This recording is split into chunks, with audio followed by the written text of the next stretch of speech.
Ada planning memang begitu ya pemerintah untuk, mengenakan tarif PPN untuk kebutuhan pokok ataupun sembako, mungkin dalam masih proses penggodokan gitu ya. Anda melihatnya seperti apa Pak Firdaus? Ya, Mbak Maria. Jadi yang pertama inilah yang namanya proses ya dalam negara ya, bahwa seringkali memang bisa saja dianggap oleh pemerintah informasi itu misalnya dari dokumen yang dibocorkan, tetapi dengan demikian kan apalagi kalau sudah sampai ke DPR, biasanya karena memang DPR wakil rakyat, bisa saja informasi itu disampaikan kepada kita masyarakat.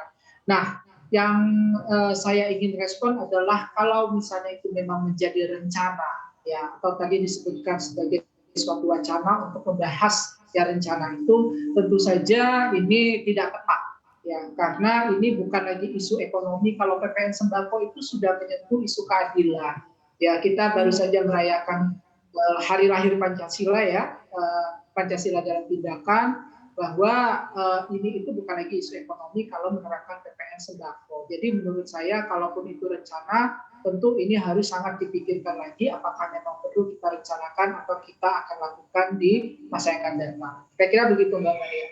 Hal terburuk apa yang kira-kira mungkin akan, mudah ter-tracking gitu ya, jika mungkin perencanaan, dari wacana kenaikan atau mungkin pengenaan PPN untuk, sembako ini benar-benar akan diimplementasikan nih Pak Firdaus? Ya, jadi secara teori ya ekonomi di Indonesia tuh hukum Engel, jadi ada yang namanya hukum Engel Mbak Maria, itu berlaku. Jadi sebagian besar dari pengeluaran rumah tangga miskin itu masih untuk pangan. Jadi hukum Engel itu mengatakan bahwa dengan naiknya pendapatan rumah tangga, maka pangsa atau share untuk pengeluaran pangan itu kemudian turun. Nah, kita menyadari bahwa adanya kenaikan PPN sembako tentu akan mempengaruhi juga ya besarnya pengeluaran tadi. Jadi pengeluaran yang sudah besar paksanya dari rumah tangga miskin ini akan tentu semakin besar. Nah, ini adalah Mhm. hal yang mungkin salah satu yang berdampak langsung ya, terutama pada kondisi yang kita sebut dengan ketahanan pangan dari aspek keterjangkauan pangan. Jadi keterjangkauan pangan kita semakin buruk, maka ketahanan pangan kita yang kondisinya tidak belum ideal sekali itu menjadi semakin diperburuk. Itu yang merupakan dampak langsung pertama, Mbak. Oke, memang kan di sisi lain kalau kita lihat dari penerimaan negara, berdasarkan pajak kan memang sedang sulit ya, namanya juga kondisi pandemi begitu ya. Tapi kalau misalnya memang kemudian barang-barang kebutuhan pokok ini ditempelkan pajak, sebegitunya kah begitu ya, bisa bisa cukup mendongkrak begitu penerimaan negara di fiskal, Pak Firdaus yang Anda lihat seperti apa? Ya, jadi memang teorinya ya dari sisi ekonomi makro kan penerimaan negara itu dari dua komponen, penerimaan negara dari pajak ya, P Mhm. kecil dan pendapatan nasional atau Y. Nah, yang ingin dilakukan ini kan wacananya adalah menaikkan yang awalnya nol, zero menjadi sekian persen. Ya, katakanlah berapa persen nantinya. Kalau di India itu kan dia memang bervariasi ya.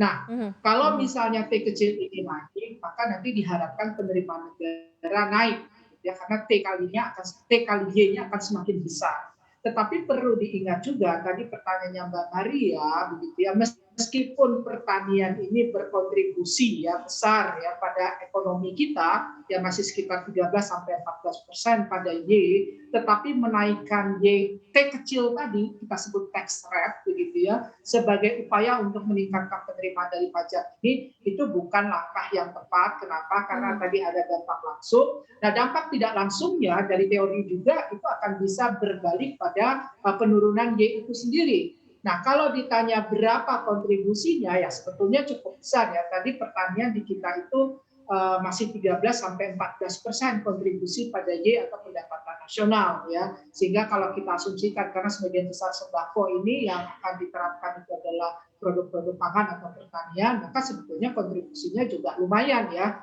Jadi tinggal Mhm. dikalikan saja kalau misalnya 10%, berarti dikali dengan 14%, dikali dengan total GDP kita yang mungkin sudah di atas 13 atau 14 ribu triliun. Jadi cukup besar begitu ya, tetapi dampaknya itu juga sangat besar. Dan tentu tadi seperti yang disampaikan oleh teman-teman di DPR, apakah ini memang solusi akhir ya untuk meningkatkan tadi T kecil kali Y ini atau penerimaan negara dari pajak.